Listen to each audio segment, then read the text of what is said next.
जय श्री राम मेरे धनु राशि के प्यारे जातक जात का बहुत स्वागत है आपका आपके अपने बेहद खास कार्यक्रम में। दिसंबर में दो चीज इंपॉर्टेंट होंगी आपकी। एक तो आप अपने शत्रुओं को परास्त करेंगे और दूसरा आंख में और मस्तक पर, माथे पर प्रॉब्लम होगी। ध्यान रखिए, मैंने दो चीजें कहा है।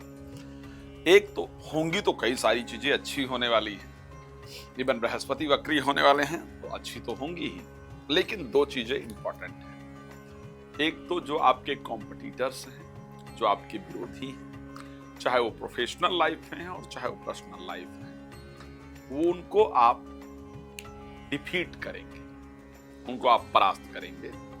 लेकिन दूसरी चीज आंखों में और माथे पर प्रॉब्लम, ये दोनों चीजें मैंने कहा है, इस पर डिस्कस करेंगे। लेकिन सबसे पहले आपको बताता हूं, यदि आप चाहते हैं राम कथा करवाना, चाहते हैं श्रीमद् भागवत कथा, शिव महापुराण कथा मेरे द्वारा करवाना, तो आप मुझे कॉल कर सकते हैं। बहुत सिंपल है। अपने देश में विदेश में जहां पर भी आयोजन करना चाहते हैं, मैं जरूर उसको करता हूं। और यदि आप मुझसे बात करना चाहते हैं तो सिंपल प्रोसेस है, कॉल कीजिए, अपॉइंटमेंट लीजिए, बात कर सकते हैं। लेकिन अगर फ्री भी बात करना चाहते हैं तो भी रात को 9 बजे, दोपहर को 12 बजे फ्री में बात करता हूं, बात कर सकते हैं।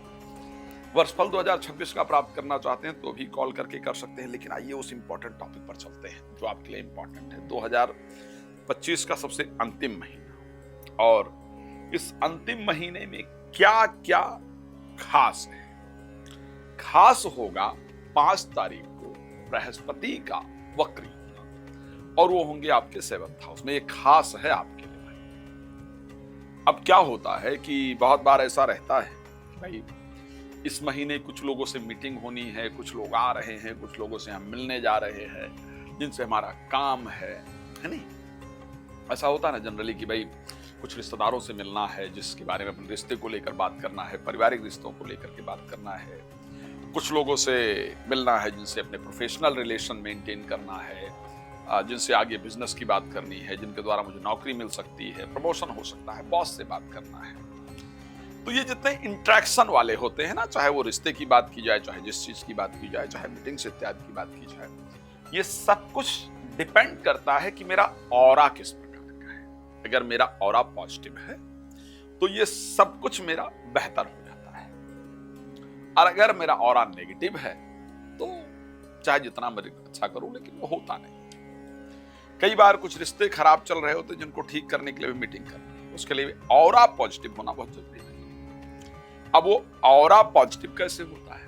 ऑरा पॉजिटिव होता है जब शुभ ग्रह की दृष्टि हमारे राशि पर पड़ रही हो तो ऑरा पॉजिटिव होता है, अशुभ ग्रह की दृष्टि हमारे राशि पर पड़ रही हो तो ऑरा नेगेटिव होता है। ओके, जिसको हम सात्विक कह सकते हैं, नकारात्मक कह सकते हैं और सात्विक कह सकते हैं। तो वो सबसे शुभ ग्रह अगर ज्योतिष में कहा, जैसे मान लीजिए आप किसी को प्रपोज करने जा रहे हैं, एक से दोस्ती इत्यादि करने जा रहे हैं, या अपने जीवन साथी को मनाने जा रहे हैं, तो अगर आपका ऑरा पॉजिटिव है तो पक्का मानेंगे, और ऑरा नेगेटिव है तो नहीं मानेंगे। तो ये सब होता कैसे है? शुभ ग्रह से ऑरा पॉजिटिव। लेकिन वो सबसे शुभ ग्रह कौन सा है? वो सबसे शुभ ग्रह बृहस्पति, और बृहस्पति 5 दिसंबर को वक्री हो जाएंगे, और जब वक्री होंगे तो कहां पर आएंगे?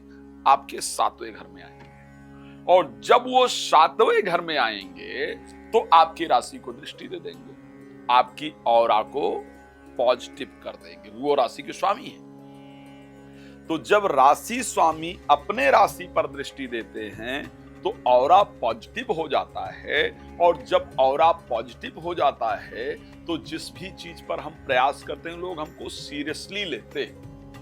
हम किसी से मिले, बात करें, तो ये ध्यान रखना है कि दिसंबर में जिनसे भी मिलना है, बात करना है, प्रयास करना है, ढीला नहीं करना भाई। पूरे दिसंबर भाग दौड़ कर लेना, मेरा काम है आपको जानकारी देना, तो आपका ऑरा पॉजिटिव होगा और आपको रिजल्ट। अब आइए कुछ बातें और बता बातें। आप एक बात देखिए, इस बार आप जरूर देखेंगे, अच्छा हो, मुझे बहुत परेशान कर रहा था ऑफिस में, आजकल खुद परेशान, मैंने ऐसा बोला ना, मैंने ऐसा काम किया ना कि जिससे उसकी बिल्कुल सर नीचा हो गया, पानी पानी हो गया होगी, उसको समझ ही नहीं आया कि मेरा जवाब दे। मेरे को परेशान कर रहा था, कर रही थी, उसकी नौकरी चली गई। मेरे को परेशान कर रहा था, कर रही थी, बॉस ने डांट दिया, अचानक फायर कर दिया, उसकी गलती निकल आई। तो इस महीने जो ये शत्रुता है, जो आपसे दुश्मनी करने वाले लोग हैं, शत्रुता करने वाले लोग हैं, उनका नाश होगा। बिकॉज जब बुध 7th हाउस में गोचर 11th हाउस में गोचर करते हैं तो बुध को शत्रु नाशक कहा जाता है। ओके, जब बुध 11th हाउस में गोचर करते हैं तो बुध को शत्रु नाशक कहा जाता है, और वो बुध इस प्रकार इस बार गोचर करने वाले हैं। तो इसका तात्पर्य है कि बुध 6 तारीख तक आपकी राशि के 11th हाउस में गोचर करेंगे। स्टार्टिंग मंथ ऑफ दिसंबर में आप अपने शत्रुओं के लिए विकराल होंगे, काल होंगे, अपने आप शत्रु आपसे परास्त हो जाएंगे। लेकिन ध्यान रखिएगा, 6 से 28 तारीख तक अपने शब्दों पर आपको बहुत कंट्रोल रखना होगा, ये बहुत इंपॉर्टेंट है। अब नेक्स्ट चीज मैंने कहा, एक बात और, सूर्य और मंगल दोनों गोचर करेंगे कहां पर 15 तारीख तक? 12th हाउस में। सूर्य 12th हाउस में जब गोचर करते हैं तो मस्तक और नेत्र में दिक्कत देते हैं। मैं एक बात बहुत क्लियरिटी से कह सकता हूं, और मेरी बात याद कर लीजिए।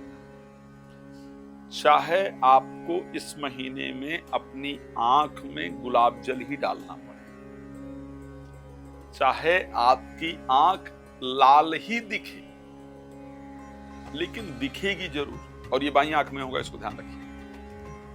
चाहे एक दिन आपको लगे अरे आज आंख मेरी दर्द कर रही है, बेशक वो अपने आप ठीक हो जाए, लेकिन ये घटित जरूर होगा, इसको ध्यान रखिएगा। इस महीने माथे पर अधिकतम सरदर्द ही हो, मस्तक भारी ही लगे, या आंखों में लालरी ही आए, लेकिन मस्तक से संबंधित और आंख से संबंधित प्रॉब्लम्स आपको इस महीने फेस करनी पड़ेगी।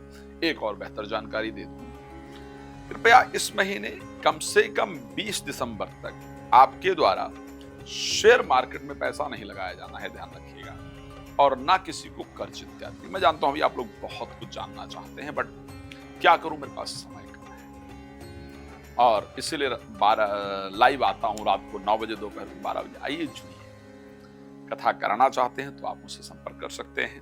भगवान आपको प्रसन्न रखें, मेरी शुभकामना है। जय श्री राम, बहुत धन्यवाद।